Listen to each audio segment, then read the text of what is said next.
Welcome back. It's the Flip Side of Death podcast. I'm your host, Lynn Stone, and today I come to you with an interesting situation that is just real life things that are happening.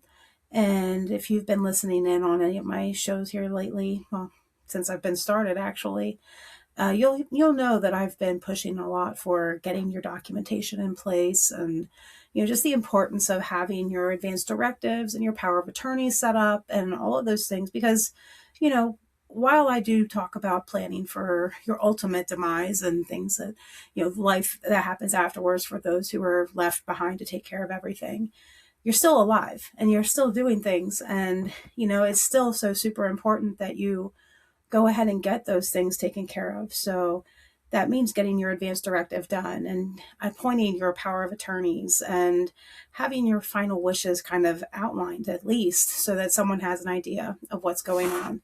And I find that this is such a pain in the ass for a lot of people. And I know I've been really good about not cussing on air, but it's just, I'm just going to call it like it is today because that's what it is. It is a pain in the ass to do this. It's something I think most people know that they need to do, but there's not enough time for it, right? There's always something else that's more important. If you're raising a family, if you've got other things going on, if you're taking care of your loved ones, you don't have time. But I implore you, my friends, please make the time to do these things. A little bit of effort up front will go a long way in the end. And so I find that a lot of times these things really hit home only whenever you're kind of going through it or you're in the thick of it. And I find sometimes that real life examples tend to hit a little harder than, made up scenarios or, gee whiz or, what ifs. So I'll just share a couple stories that just happened within this last week that I thought were definitely on this level of, just a really good reminder of why this stuff is important. So I'll start with my friend. We had a whole bunch of stuff going on the last couple of weeks. Family was coming in. It was just a very busy last couple of weeks. And my friend was invited to one of our events, and she messages me the day of, and she says, "Hey, I don't know if I'm going to make it to this event." I said, "Okay." I said, "Well, what's going on?" And she says, "Well, my dad had a heart attack last night. We have him at the hospital right now, and he's being assessed." And I said, "Oh, wow. Okay. Well, I mean, that's a really good reason not to be at our event, which is fine." But I said, "Is he okay?" And she said, "Well, they're still evaluating him to figure out what's going on." So, of course, true to what she said, she wasn't able to go. And so come to find out later that he did have a heart attack, a minor heart attack, but he did have a blockage in one of his arteries and he needed to have a stent put in. And so, of course, nothing's set up. There are no plans in place. There's no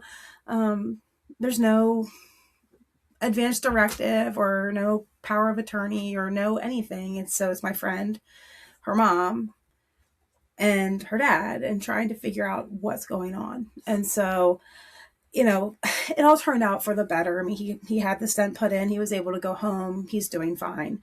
Meanwhile, mom's a wreck. Like, she is completely just beside herself with everything that happened. And, like I said, this is, a really good lesson for people that, hey, go ahead and get your stuff figured out because you just never know. And she was a wreck, of course, because the concern of, well, what happens if something happens to him? What happens to me? What am I going to do? And so my friend, of course, we've talked about this and at length on some topics. And so she's, talking to a financial planner, trying to plan out what happens if something happens to them. How am I going to take care of them? Like whoever's left. So if her father passes away, how is she going to take care of her mom? What is going to happen with the house? What is going to happen with, the animals, all the things that are going on in their home. And so she's, my friend is a 30-something young lady. She still has her whole life ahead of her. And yet she's worried about what's going to happen with her parents.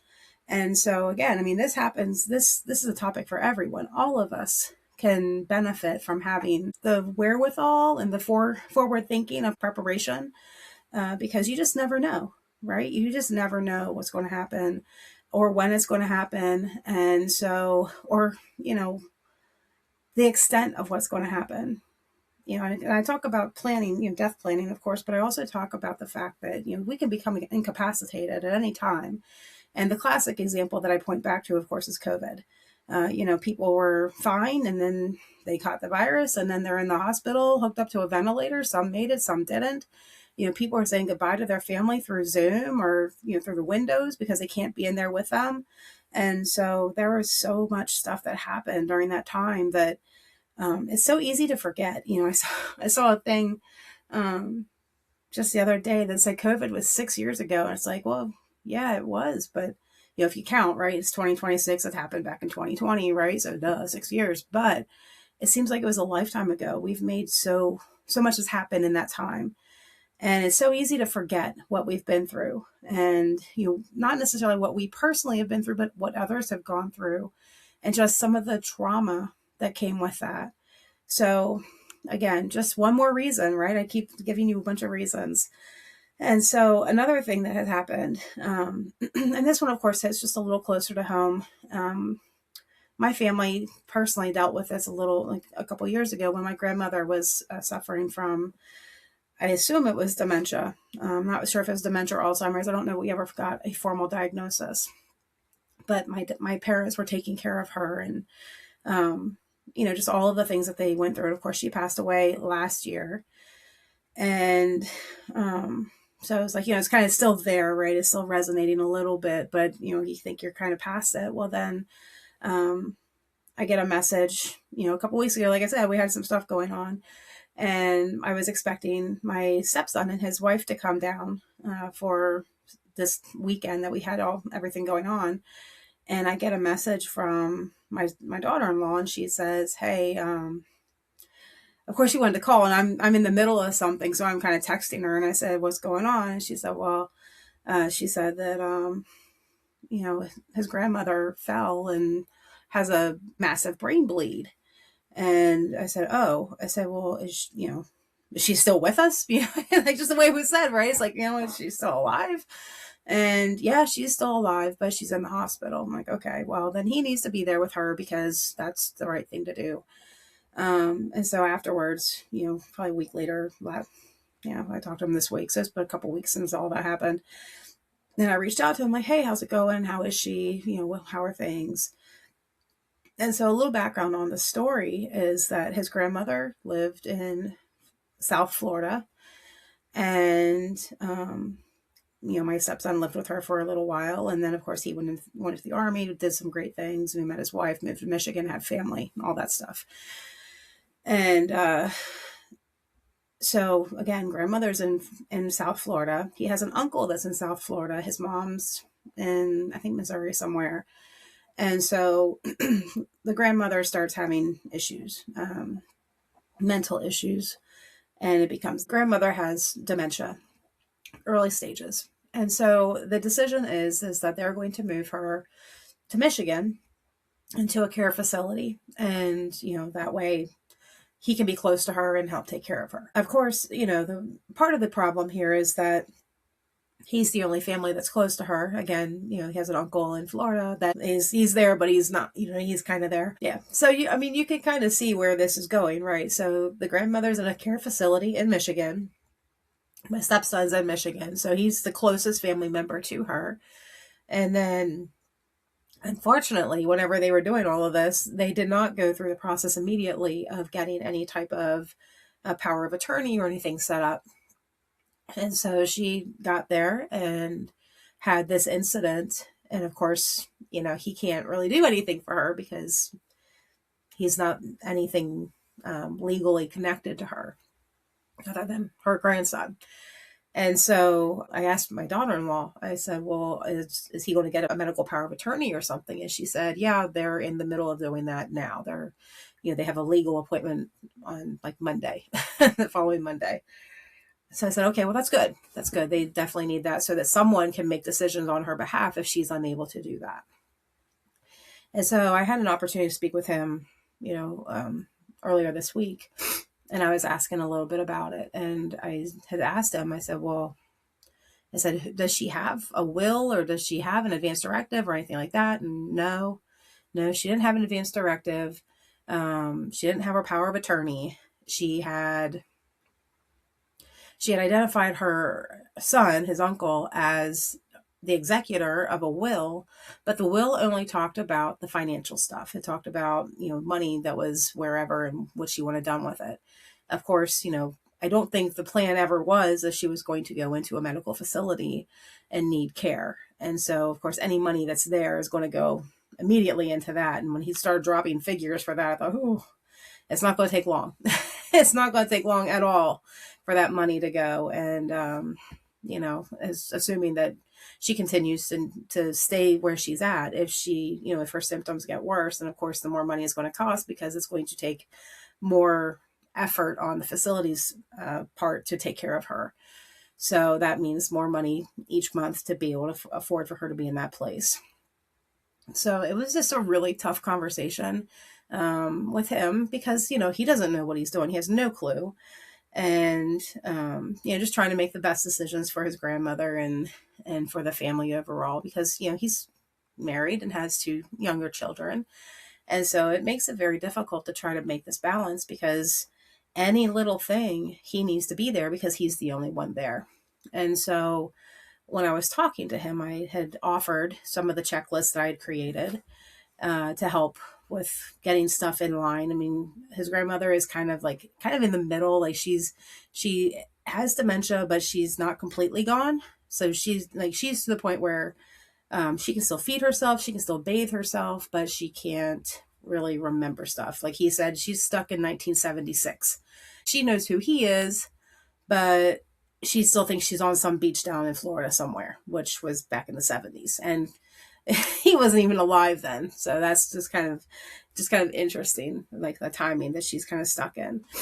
But, I did tell him, I said, while she's still able to engage and interact with you, I would definitely try to get as much out of her as you can as it relates to what she wants, and so my thought, of course, is when something happens to her, because it's not if, it's going to be when something finally happens to her and she finally passes away, what does she want done? Does she want to be buried? And if she wants to be buried, that's fine. But think about the time and the cost that's associated with burial preparation for Michigan, and then somehow getting her down to Florida, because I'm sure that's where she would probably want to be if she wanted to be buried. So you've got that consideration. Or does she want to be cremated?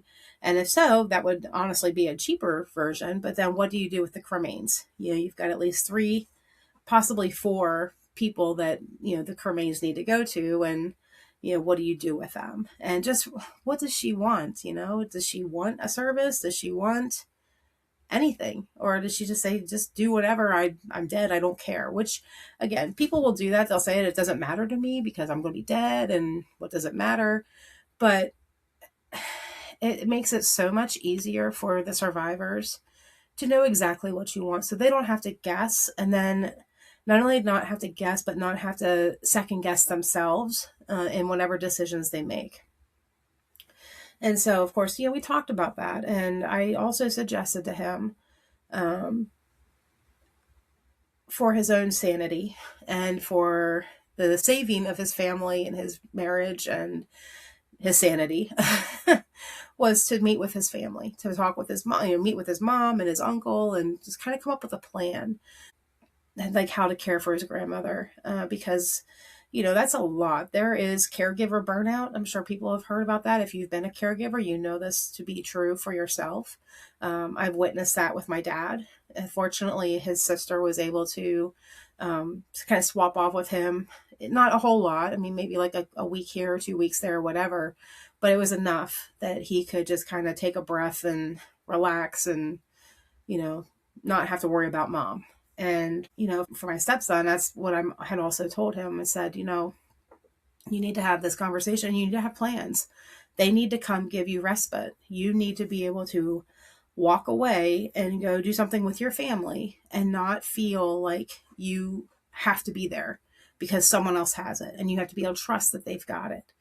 And, it's a very touchy dynamic. And so, I mean, I think that's important to acknowledge, because, not every family dynamic is capable of having those types of conversations. And that very well might be the case. I'm not sure. But everyone's situation is slightly different. So you're trying to make the best decision for the circumstances at hand, of course. But these are things that, you just have to really think about and take into consideration. But as you're making your plans for yourself and things that you want to be considered, should something happen to you, think about that. Think about what has to happen, like who you want to be involved, who you want to be in charge of making decisions for you.